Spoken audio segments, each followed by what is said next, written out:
할렐루야, 안녕하십니까. 다시 만나서 반갑습니다. 번성한원교회 소환식 목사입니다. 오늘도 평신도 성경 종말론에 대해서 강의하겠습니다.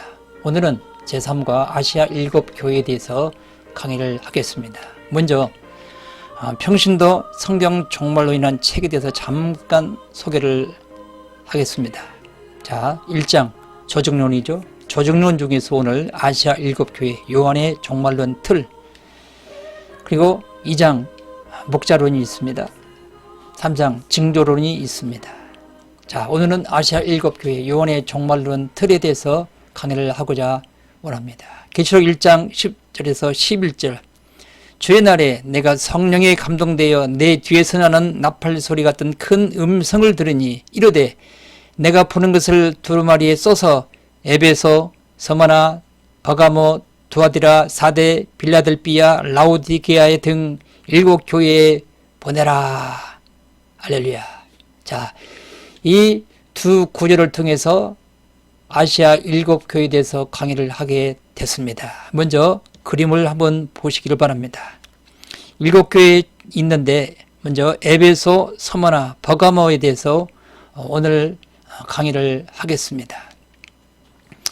먼저 개요가 있습니다. 개요가 바로 서론격이죠. 자, 7교회 해석법이 있습니다. 대단히 중요합니다. 여러분요, 성경은 본문이 있지만은 해석하는 자에 의해서 그 해석이 다 달라질 수가 있죠.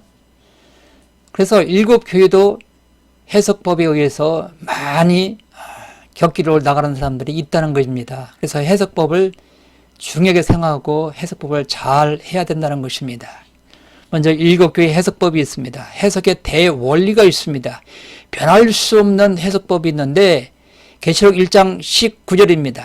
그러므로 내가 본 것과 지금 있는 일과 장차 될 일을 기록하라. 자, 이 한 구절에 의해서 요한계시록을 해석을 해야 됩니다. 정확하게 해야 된다는 거죠. 자, 본 것은 일장으로서 과거로 해석을 해야 되고 지금 있는 일은 2장 3장입니다. 지금 이것을 현재로 해석해야 되고 장차 될 일은 4장에서 22장, 즉 미래로 해석을 해야 된다는 것입니다. 이렇게 해석해야 요한계시록을 바르게 해석할 수가 있는 것입니다. 그렇지 아니하면 격길로 나갈 수가 있습니다. 7교회 해석에는 많은 오해와 논쟁이 있습니다. 7교회 해석의 논쟁은 첨예한 대립으로 결코 좁혀지지 않습니다. 어떤 해석이냐에 따라서 계시록 2장, 3장뿐만 아니라 4장 이후의 모든 해석들이 다 달라질 수가 있는 것입니다. 그러므로 7교회 해석은 계시록 전체 해석을 좌지우지할 만큼 대단히 중요합니다. 주장하는 학서들은 다 장단점이 있을 수밖에 없겠죠. 자, 각 주장들을 우리가 알아보고자 원합니다. 자, 계시록 2, 3장의 해석 방법이 3가지가 있습니다. 먼저 과거적 해석 방법이 있습니다. 이 방법은 당시 있던 7교회로만 해석하는 방법이죠. 참 중요한 해석 방법입니다. 계시록 1장 4절이 근거 말씀입니다. 요한은 아시아에 있는 7교회에 편지하노니, 아시아에 있는 7교회, 자, 이 방법으로만 해석하는 방법이 있다는 거예요. 이 해석 방법도 장단점이 있다는 것입니다. 장점이 뭘까요? 이 방법을 취하면 당시 7교회의 현실적인 상황과 영적인 상황을 잘 알 수가 있는 것입니다. 그 반면에 단점이 있습니다. 7교회의 내용들은 단순히 과거의 역사적 사실들만 말하지 않습니다. 과거 역사로만 보면 2000년이 지난 지금 우리 교회와는 그렇게 관계가 없을 것입니다. 특별히 계시록은 재림에 대한 예언적이고 미래적인 뜻이 있으므로 비록 과거의 사건이지만은 재림과 연결해야 계시록의 본래 의미와 목적을 잘 알 수가 있습니다. 두 번째로 영적 해석법이 있습니다. 전 세계 모든 교회들에게 적용되는 해석법이 있습니다. 이 방법이 지금 전 세계야 또 한국 교회 대다수의 모든 신학자들과 목회자들이 하는 방법입니다. 장점이 있는데 일곱 교회를 영적으로 우리 믿음 생활에 더 풍성하게 적용을 시켜줄 수가 있다는 거죠. 단점이 있습니다. 일곱 교회를 영적으로 해석한 그 결과 계시록의 본래 의미와 목적과 재림이란 계시록의 본질적 특징을 외면하는 결과를 초래할 수밖에 없습니다. 원리는 안 맞지만은 영적으로 우리 삶 속에서 적용은 다 가능하다는 것입니다. 그리고 세 번째 방법이 있죠. 예언적 해석법입니다. 신약교회 7시대로 해석하는 방법입니다. 여러분요, 계시록도 언약서기 때문에, 예언서기 때문에 7기를 신약교회 7시대로 해석을 해야 된다는 것입니다. 계시록은 장차될 일로 기록한 예언서라는 거죠. 이 해석법이 가장 적절하고 확실한 해석 방법입니다. 장점은 과연 뭘까요? 신약교회 7시대 해석법으로 해석한다면 공백기, 즉 신약시대에 침묵했던 교회의 상황과 종말 때의 교회 형편들을 잘 알 수가 있습니다. 단점이 뭘까요? 신약교회 7시대로 해석한다면 주위로부터 세대주의란 공격과 비난을 받을 수밖에 없다는 것입니다. 그래서 7개를 당시로만 보면은 과거적 해석이나 영적으로 보는 영해지는 장차될 일인 계시록 1장 19절의 계시록 해석 원리와 맞지 않습니다. 그래서 예언적 해석 방법으로 신약교회 7시대로 저는 해석을 하겠습니다. 그래서 저희 강의도 예언적 해석 방법으로 해석하고 그리고 7교회를 강의식으로는 절대 하지 않겠습니다. 예언적으로만 해석을 하겠습니다. 자, 그러면 2, 3장의 7교회에 대한 해석하는 많은 학자들과 목사님들의 견해를 알아보고자 합니다. 자, 다 보시고 빨간 글씨로 쓴 이 해석법을 보십시오.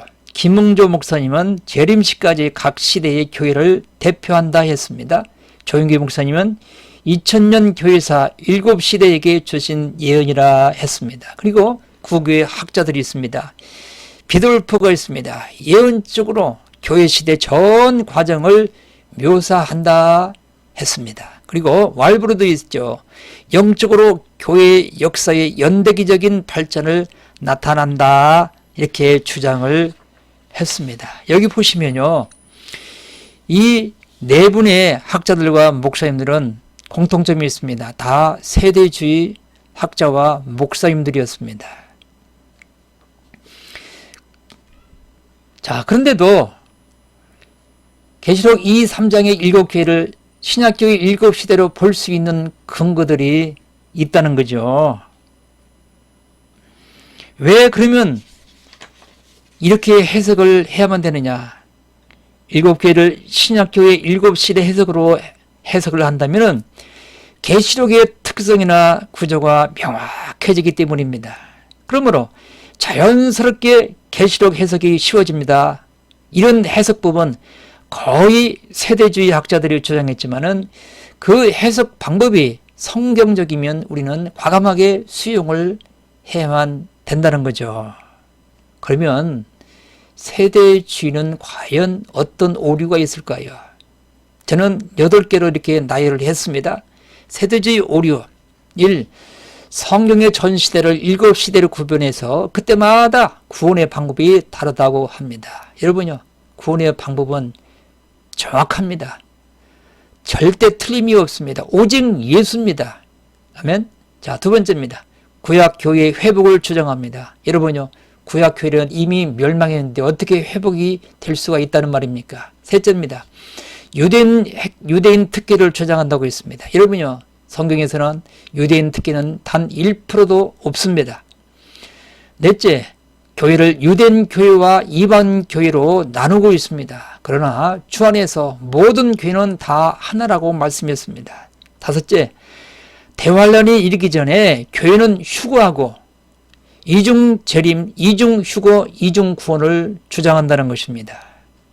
그리고 여섯 번째, 대환란 전 교회 휴거가 있을 때에 땅에서 대환란을 받는 자들이 유대인들이라고 말씀했습니다. 아닙니다. 전 세계적으로 대환란이 있게 될 것이라고 말씀했습니다. 그리고 일곱 번째입니다. 전여왕국에서 유대인들의 제사가 부활해서 유대인들은 왕으로 그리고 이방인들은 백성들로 산다라고 했습니다. 잘못된 것입니다. 그리고 여덟 번째, 지나치게 문자주의를 주장한다 볼 수 있습니다. 그렇지만은 세대주의 장점이 딱 하나가 있습니다. 그 장점이 뭘까요? 징조는 잘 받습니다. 현재 교회들이 무천년의 영향으로 대환란과 이 시대의 징조에 대해서 침묵하고 간과하고 있습니다. 그러나 세대주의의 장점은 징조를 잘 말하고 있습니다. 징조가 성경적이면 비록 세대주의 주장이라도 우리는 과감하게 수용을 해야만 된다는 것입니다. 자, 그러면 지금까지 했던 것을 표로 정리를 하겠습니다. 자, 신약교회를 우리가 공백기라고 말하고 있습니다. 그래서 신약 전체는 공백기로 지정했는데, 자, 에베소는 사도 시대로, 서머나 교회는 순교 시대로, 버가모 교회는 국교 시대로, 두아디아는 중세 암흑 시대, 사대는 종교 계획 시대, 빌라델비아는 선교 시대, 라우디게아는 종말 이 시대, 그리고 일곱 시대가 끝나면 대환란이 전 세계적으로 있게 될 것이고, 그리고 대환란이 끝나면 예수님의 재림이 있게 될 것입니다. 이것이 성경에서 말하는 종말론 틀이라는 것입니다. 그런데 보십시오. 대환란이나 재림에 대해서 성경은 자세히 구체적으로 말씀해 놨는데, 이 신약 교회 시대, 공백기 시대는 성경은 그렇게 말씀하지 않았는데, 그러면 일곱 교회를 통해서 공백기에 있을 교회 상황에 대해서 정확하게 잘 말씀을 해주고 있다는 것입니다.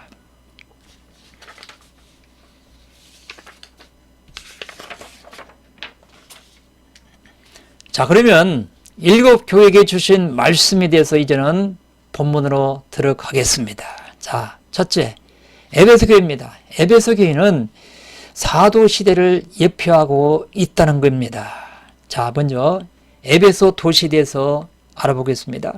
아시아의 주의 수도며 25만 명이 당시에 거주를 했고, 로마 제국 내에 네 번째로 큰 도시였고, 그리고 상업 도시로서 아시아의 빛, 아시아의 시장으로 불릴 정도였습니다. 당시 에베소는 큰 항구 도시였습니다.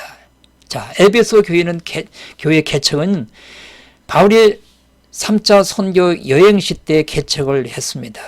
이 개척 내용이 사도행전 18장 그리고 19장에서 정확하게 나오고 있습니다. 자, 이때에 이 교회에서 목회를 했던 바울, 디모데, 요한이 목회를 했습니다. 그리고 AD 100년경 요한은 약 90여 세에 이 교회에서 사망을 했습니다. 자, 이름과 시대상이 있습니다. 에베소 교회 사자에게 편지하라 했습니다. 자, 에베소는 인내, 완만, 바랄만한, 미끄러지다라는 그런 뜻이 있죠. 그리고 이 에베소 교회의 예언적으로 보면은 될 대로 되라는 적당죄를 내포하고 있으며, 처음 사랑을 잃어버려서 미끄러진 초대교회의 영적인 상태를 예표한다라고 말하고 있습니다. 그리고 화폐의 모습이 있습니다. 이 화폐의 모습은 나무 열매로 기록이 되었습니다. 이 화폐 모습은 성경에 안 나오고 있지만은 영국의 어떤 목사님께서 당시에 있던 7교회 도시의 화폐에 대해서 수집을 하게 됐습니다. 그런데 수집을 하고 보니까 성경의 내용하고 거의 일치된 화폐의 문양이 담겨 있다는 것입니다. 그래서 일반 은총을 통해서 7교회를 어느 정도 대변해 주고 있다 이것입니다. 그래서 저는 화폐의 모습을 통해서 그 교회에 대해서 계시해 주고 있는 그 모습을 보여주고 있습니다. 그래서 나무 열매였습니다. 그리고 예수 그리스도의 모습에 대해서 어떻게 계시되고 있는가? 오른손에 7별을 붙잡고 7 금촛대 사이에 거니시는 분이라고 예수님이 계시되었습니다. 예수님이 사도들이 세운 교회를 인도하시고 보호해 주신 분임을 정확하게 계시해 주셨습니다. 칭찬이 있습니다. 내가 내 행위와 수고와 내 인내를 알고 또 악한 자들을 용납하지 아니한 것과 자칭을 사도로 하되 아닌 자들을 시험하여 그의 거짓된 것을 내가 드러낸 것과 또 내가 참고 내 이름을 위하여 견디고 게으르지 아니한 것을 아노라 라고 칭찬을 했습니다. 에베소 교회의 믿음 상태는 초대교회의 모습 그대로 보여주고 있습니다. 그리고 책망이 있습니다. 그러나 너를 책망할 것이 있나니 너의 처음 사랑을 버렸느니라 2장 4절에서 말씀했습니다. 에베소 교회의 책망은 한마디로 해서 처음 사랑을 버렸다고 말씀했습니다. 에베소 교회는 예루살렘 교회로부터 뜨거웠던 사랑의 믿음을 전수받았지만 이단 니골라당과 영적인 전쟁을 하고 영적인 투쟁하는 그 도중에 처음 사랑을 버려버리고 결국은 형식적인 전통만 남게 되는 교회로 전락이 되고 말았습니다. 여러분요, 참교회의 모습은 어떤 모습일까요? 진리를 보호할 뿐만 아니라 사랑이 균형 잡힌 교회라는 겁니다. 그래서 교회는 한쪽으로 쏠리면 미끄러질 수밖에 없다는 거죠. 8번째, 권고가 있습니다. 어디서 떨어졌는지를 생각하고 회개하여 처음 행위를 가져라. 만일 그리하지 아니하고 회개하지 아니하면 내가 내게 가서 내 촛대를 그 자리에서 옮기리라. 회개하여 처음 행위를 가져라 권면하고 있다는 거죠. 자, 9번째입니다. 상급의 약속이 있습니다. 이기는 그에게는 내가 하나님의 낙원에 있는 생명나무의 열매를 주어 먹게 하리라. 즉 낙원에 있는 생명나무의 열매를 줄 것이라고 말씀입니다. 이기는 자들이 생명나무의 과실을 먹는다는 것은 이기는 자들이 천국에 들어가게 될 것을 약속을 하는 것이라는 겁니다. 아멘. 자, 10번째, 예언적인 의미가 과연 무엇일까요? 초대교회인 사도교회를 예표한다고 말할 수가 있습니다. 자, 두 번째 교회입니다. 서문화교회죠. 순교시대를 예표하고 있습니다. 자, 서문화 도시는 어떤 도시일까요? 인구가 20만 명이 거주했으며 상업의 도시며 아시아의 미래의 항구의 도시였습니다. 근데 이 교회는 어떻게 개척했는지 정확하게 알려지지 않습니다. 단지 우리가 추측하기를 바울의 3차 선교 여행 시 혹은 바울이 에베소 교회에서 사역을 했을 때에 그때 복음을 들은 사람들이 자기 고향이나 아니면 주위에 있는 도시로 흩어져서 특별히 서문화에 와서 교회를 세우지 않았을까라고 추측을 하고 있습니다. 자, 이름과 시대상이죠. 서문화는 스무르나 즉 모략이란 뜻이 담겨 있습니다. 서문화의 말뜻에서 자신을 희생하여 예수님의 향기를 날림으로 칭찬만 있었습니다. 예언적으로는 순교 시대를 예표하고 있다는 것입니다. 그리고 화폐가 있습니다. 화폐는 면류관입니다. 여러분요, 왜 하필이면 화폐의 문양이 면류관이었을까요? 그것은 바로 이 교회에게 주셨던 하나님의 은총이 아닌가 생각이 들어집니다. 자, 네 번째죠. 예수님의 모습입니다. 처음이요 나중이요 죽었다가 살아나신 이라 계시했습니다. 자, 서문학교인은 분명히 순교 시대를 예표한다고 했습니다. 몇 명의 성도들이 순교했는지 모르겠지만은 그러나 많은 교인들이 순교를 했다라고 우리는 보여지고 있습니다. 그런데 보십시오. 순교한 그들에게 유일한 소망이며 위로가 무엇일까요? 부활하신 예수 그리스도를 계시해 주시는 것입니다. 그런 의미로서 예수님은 서머나 교회에게 부활하신 예수님으로 예수님 자신을 계시해 주셨습니다. 얼마나 위로가 됐겠습니까? 그리고 칭찬이 있죠. 내가 내 환난과 궁핍을 알거니와 실상은 내가 부유한 자니라. 자칭 유대인이라 하는 자들의 비방도 알거니와 실상은 유대인이 아니요 사탄의 회당이라. 성도 여러분, 예수님을 따르면 환난과 궁핍과 가난이 반드시 따를 수가 있습니다. 그런데 서머나 교회 성도들은 예수님을 따르보니 해서 많은 환난과 궁핍이 따라올 수밖에 없었는데, 근데 이 부분에서 예수님은 그들을 아주 칭찬했다고 말씀하고 있습니다. 책망이 있습니다. 여러분, 죽음 앞에서 신앙의 변절은 없죠. 그러니 당연히 책망은 없을 수밖에 없다는 거죠. 여러분, 그림을 보십시오.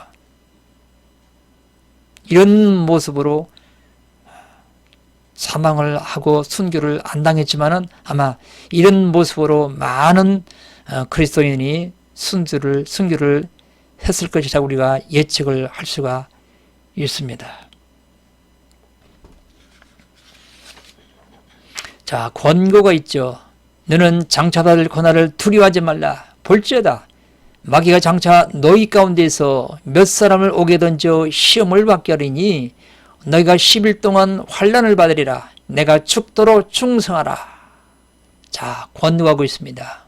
비록 고난과 순교의 두려움이 있을지라도 죽도록 충성하라는 것입니다. 순교를 피하지 말라는 것입니다.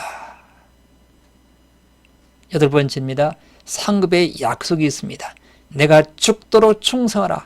그리하면 내가 생명의 관을 내게 주리라. 생명의 관을 주리라. 주님은 약속했습니다. 여러분요, 죽도록 충성하는 성도들에게 생명의 관을 약속했습니다. 여기 생명의 관은 영생의 원천이신 예수님 안에서 영원 무궁토록 누리게 되는 구원의 복을 주시겠다고 예수님께서 위로해 주시고 있습니다. 여러분, 오른쪽 보십시오. 그림을 보십시오. 면류관 얼마나 멋있습니까? 지상에서 최고로 아름답게 이런 면류관을 만들었지만 그러나 천국에 가면 이보다 아주 이루 말할 수 없는 너무나 아름답고 영광스러운 면류관이 우리를 위해서 기다리고 있음을 우리가 소망하며 믿기를 바랍니다. 자, 세 번째 귀로 가기 전에 꿀팁 2가 있습니다. 자, 요한계시록을 보면은 요한계시록은 4대 비밀이 있습니다. 이 4대 비밀은 참으로 중요하죠. 왜 중요할까요? 구원의 진리와 관련이 있기 때문에 4대 비밀은 참으로 중요합니다. 그래서 요한계시록 전체의 내용을 보면은 이 4대 비밀에 대한 관련된 내용의 분량이 가장 많이 있습니다. 그리고 가장 중요하죠. 자, 첫째로 별의 비밀이 있습니다. 계시록 1장 20절입니다. 과연 별의 비밀이 뭘까요? 대환란 때에 예수님의 인을 받고 일할 두 증인이 별이라는 것입니다. 즉, 전 세계에서 나타날 참 목사들이라는 것입니다. 영원한 복음을 전파하다가 적그리스도에게 죽임을 당하고 승천을 하게 되는 마지막 종말 때에 하나님의 인침을 받고 일을 해야 될 두 증인들, 참 목자를 별의 비밀이라 말씀했고, 두 번째 비밀은 촛대의 비밀이 있습니다. 계시록 1장 20절에 있죠. 대환란 때에 나타날 참 교회의 모습입니다.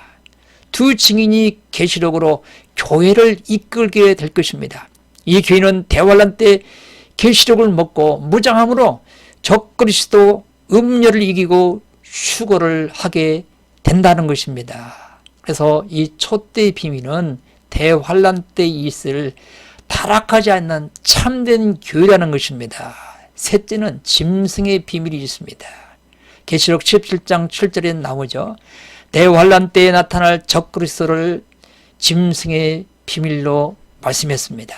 그는 한일의 때 대환란을 주도한다고 말씀했고 흰말로 불법의 사람으로 배교자로 멸망의 아들로 바다에서 올라올 자로 성전에 앉아서 자칭 하나님으로 경배받을 자로 666표로 전 세계를 통제할 자라고 말씀하고 있다는 거죠. 그리고 네 번째, 음녀의 비밀이 있습니다. 계시록 17장 5절이죠. 대환란 때 나타날 타락할 교회를 음녀라고 표현했습니다. 음녀인 거짓 선지자들은 종교다원주의 사상으로 전 세계 교회를 아주 100% 타락을 하게 될 그 인물이라는 것입니다. 그래서 이들을 음녀로 말씀을 했다는 것입니다. 너무나 간단한 내용이지만 참으로 중요한 내용이라는 것입니다. 자, 이어서 버가모 교회, 세 번째 버가모 교회죠. 로마 국교 시대를 예표한다 볼 수가 있습니다. 이 버가모 교회는 정치와 종교가 야합을 해서 타락한 로마 국교 시대를 예표한다 이것입니다. 이 버가모 도시는 무시아주의 수도로서 16만 명이 거주했으며 정치 중심 도시였다라고 보고 있습니다. 그래서 이 도시에서 최초로 황제 숭배가 시행이 됐으며 신전의 도시로 불릴 만큼 우상 숭배가 극심한 도시였으며 그 도시에 교회가 세워졌다 이것입니다. 그래서 사단의 권자가 있을 정도라고 아주 우상 숭배가 심각하게 벌어졌던 도시였습니다. 이름과 시대상 버가모는 페르가모스, 즉 탑 이중 결혼이라는 뜻이 담겨 있습니다. 박해와 환란을 받던 교회가 로마의 국교로 공인되자 교회는 높이 들림을 받게 되었습니다. 예언적으로 보면은 교회가 정치와 결혼하듯 야합해서 세상 명예와 권세를 얻음으로 타락한 로마 국교 시대를 예표한다고 말하고 있습니다. 그리고 화폐가 있습니다. 뱀 문양이 있다는 겁니다. 자, 13절에 보니까 거기는 사단의 권자가 있는 데라 말씀했습니다. 버가모를 의미하고 있죠. 그리고 사단이 사는 곳이라고 말씀했다는 것입니다. 자, 이 도시에는 4대 신전이 있으며 로마 황제의 3대 신전이 있었다는 거예요. 그래서 사단이 사는 곳이라 사단의 권세가 있는 것이라 이렇게 성경은 말씀했다는 것입니다. 자, 4대 신전은 뭐가 있을까요?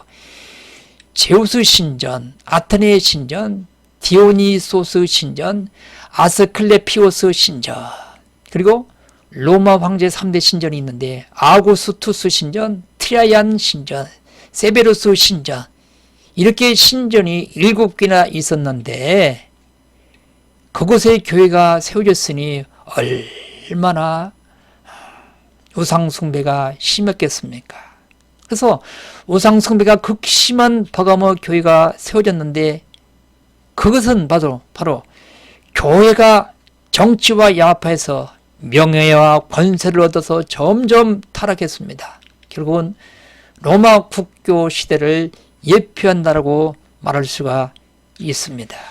자, 예수님의 모습을 보겠습니다. 좌우에 날쌘 검을 가지신 분이라고 예수님이 계시되었습니다. 여러분, 다른 모습도 있는데 왜 하필이면 좌우에 날쌘 검을 가지신 예수님이라고 계시했을까요? 로마 국회 시대는 정치와 종교의 야합으로 신앙의 본질이 변질되고 훼손되자 신앙의 대수술이 필요했기 때문에 예수님은 좌우의 날쌘검을 가지신 분으로 계시를 하셨습니다. 버가모는 이렇게 7대 신전이 있는 종교적인 중심 도시였습니다. 마치 이곳이 사단의 권자가 있기에 주님을 사탄을 무찌르는 좌우의 날선 검을 가진 분으로 계시를 했습니다. 또 칭찬이 있습니다. 내가 어디에 사는지를 내가 아노니 거기는 사단의 권자가 있는 데라. 내가 내 이름을 굳게 잡아서 내 충성된 증인 안디바가 너희 가운데 곧 사탄이 사는 곳에서 죽임을 당할 때도 나를 믿는 믿음을 저버리지 아니하였도다. 자, 여기 그림을 한번 보십시오. 이것은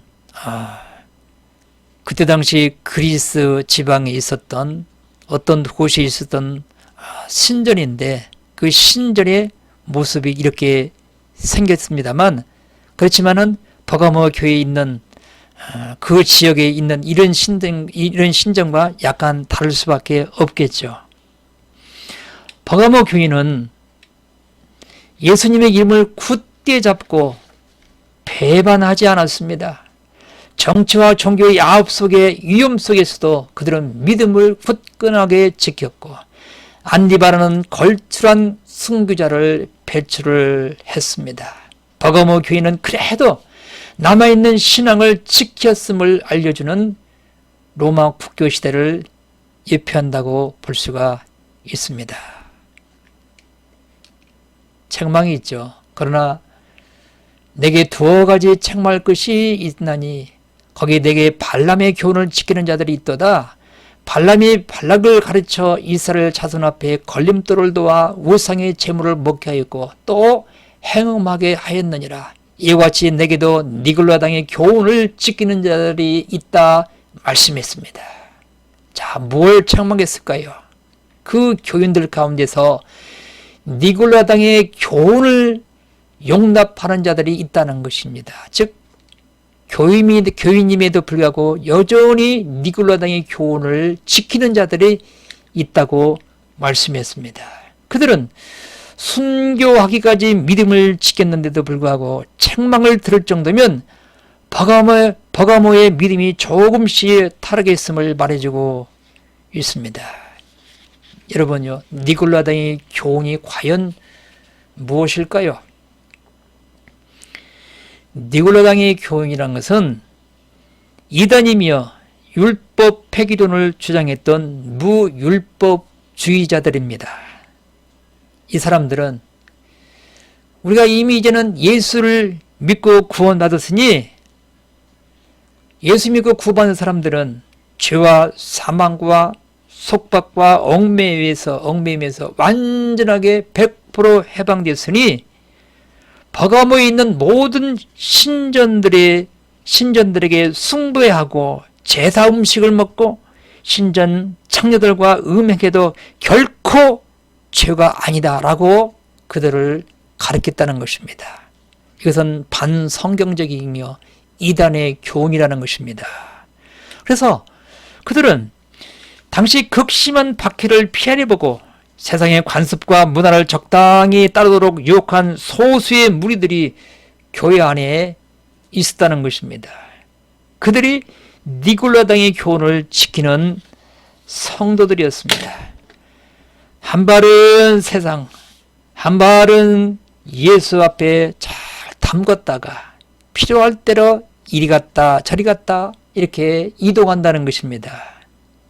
교회가 정치와 야합에서 교회가 서서히 타락하는 로마 국교의 모습을 보여주고 있다는 것이죠. 자, 권고사항이 있습니다. 그러므로 회개하라. 그리하지 아니하면 내가 내게 속히 가서 내 입의 검으로 그들과 싸우리라라고 권고했습니다. 다시 말하면 회개하라는 것입니다. 너희들이 그렇게 세상 한 발자국, 예수 한 발자국 이렇게 담가 놓는 것을 철저하게 회개하라는 것입니다. 여러분의 회개처럼 좋은 약이 없다는 것입니다. 아멘. 그리고 8번째, 상급의 약속이 있습니다.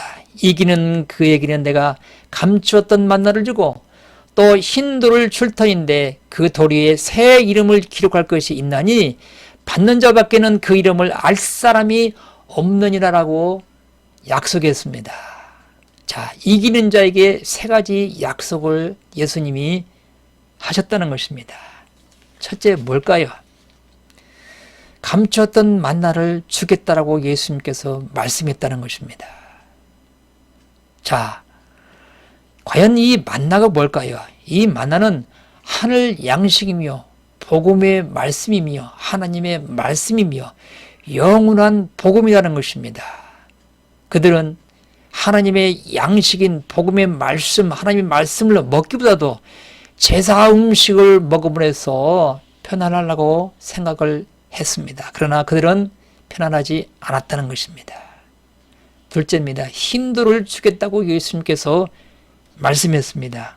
자, 이 흰색은 성결, 승리, 거룩성을 의미하고 있죠. 돌은 예수님 자신을 의미하고 있습니다.